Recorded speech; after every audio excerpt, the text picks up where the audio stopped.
Welcome back.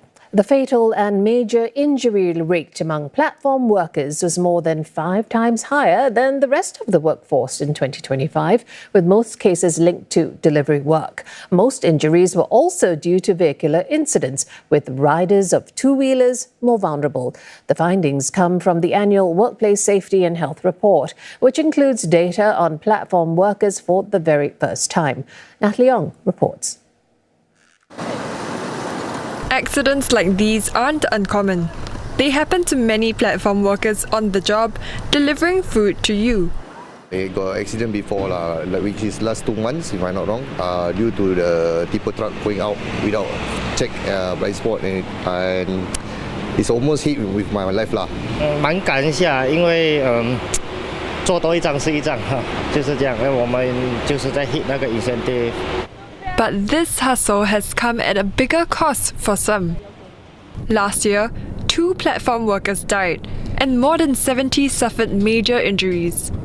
This translates to a fatal and major injury rate of 84.6 per 100,000 platform workers. The Manpower Ministry says a new work group has been formed to look at developing solutions to improve safety. The work group will explore how to strengthen system incentives and safeguards, and to better protect platform workers from injuries at work. This includes enhancing detection and deterrence of unsafe behaviors, providing recognition and rewards for safety outcomes, and raising awareness of road safety risks and safe practices. He was speaking at an award ceremony recognizing those who champion workplace safety. The labour movement says the statistics are alarming. Incentive structures that reward speed and volume must be urgently reviewed. When workers feel pressured to rush and take risks just to meet targets, something is fundamentally wrong. The Platform Workers Safety Work Group must deliver real outcomes, not just discussions, and we expect platform companies to act with urgency and accountability. Because every worker deserves to return home safely every single day. Food delivery firm Foodpanda says it's exploring measures to help riders more. There's more things that we can do and further encourage our riders to pay more attention to the scores that they are getting. And that's also one avenue that we are looking at in the future. The second one on rider safety is also to protect their welfare overall. So we will be looking in a short future on how we can better enhance some of their medical support, and that will be shared in the second half of this year.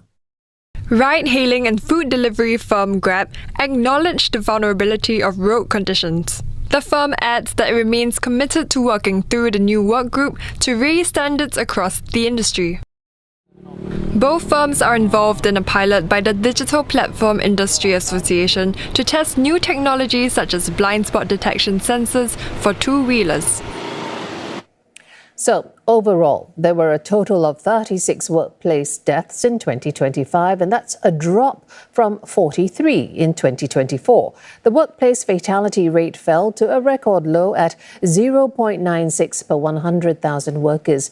This excludes 2020 when COVID-19 disrupted work.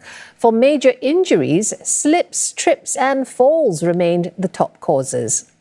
More than half of fatal and major injuries came from traditional high-risk industries, construction accounting for 24%, manufacturing 20%, transportation and storage 10%. Within the construction industry, smaller-scale construction activities, such as those at landed homes, formed the bulk of the injuries. For small companies, usually the safety is not so fatal, but there is high risk for workers to get injured. So in that, we have also advocated them to make sure that there is somebody from the WSH committee from PATU to help them to understand what are the safety needs for the workers to be done in smaller companies. But beyond immediate workplace risks, NTUC President K. Thanalachmi says new challenges are emerging, ranging from climate change to the rise of artificial intelligence. She says more frequent and severe weather is increasing dangers, especially for outdoor workers. For instance, in 2025, 29 high heat stress days were recorded across Singapore. That's up from 21 days in the previous year. The Labour movement also noting that the shift towards low-carbon fuels and electric vehicles is creating new workplace safety challenges. It notes that these risks need to be carefully studied as adoption increases.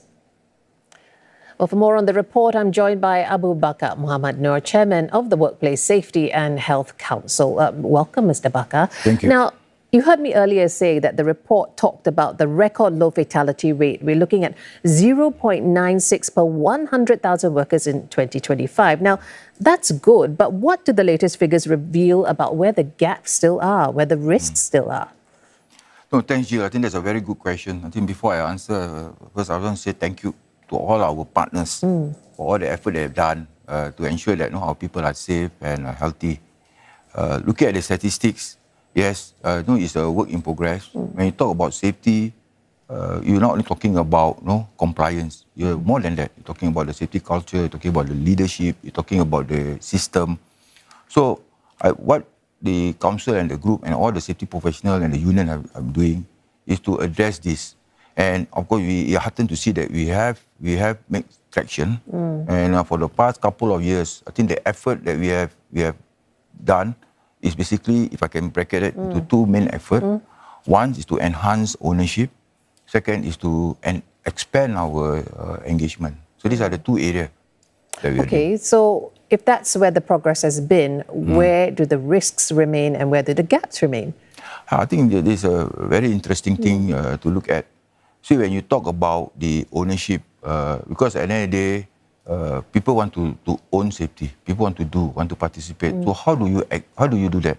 How do you create rules? How do you create the opportunity for people to be involved in that? So that is very critical. So for the past couple of years, as I reporting Safe Life, we're talking about some of the safety supervisors, some of the workers at that level. So at the end of the day, we're talking about how do we enhance ownership. Like our forefathers, like in HDB, when we own part of HDB, then we do something that we want to defend Singapore. So in terms of safety, if you have more people to own safety, I think that is important. All right, so you're saying that one of the gaps is a lack of ownership, to take the initiative in this area. So you've got a new alliance for action on safety and health that's going to be launched, I believe, later this year. So maybe that's one of the things that should be prioritized, or what are the other risks that should be prioritized, given that we have an aging workforce and, all kinds of issues that are coming up? So I think, Jill, if I can just take a step back, if you look at the safety landscape, I think what we are going through is a transformation of our workforce. One, our labour market has changed. People are more well-educated, more informed. People are now more skillful. Then the other one, you're looking into the business climate, more AI, more automation, more mechanization. So, and then the third one, you look at the working environment.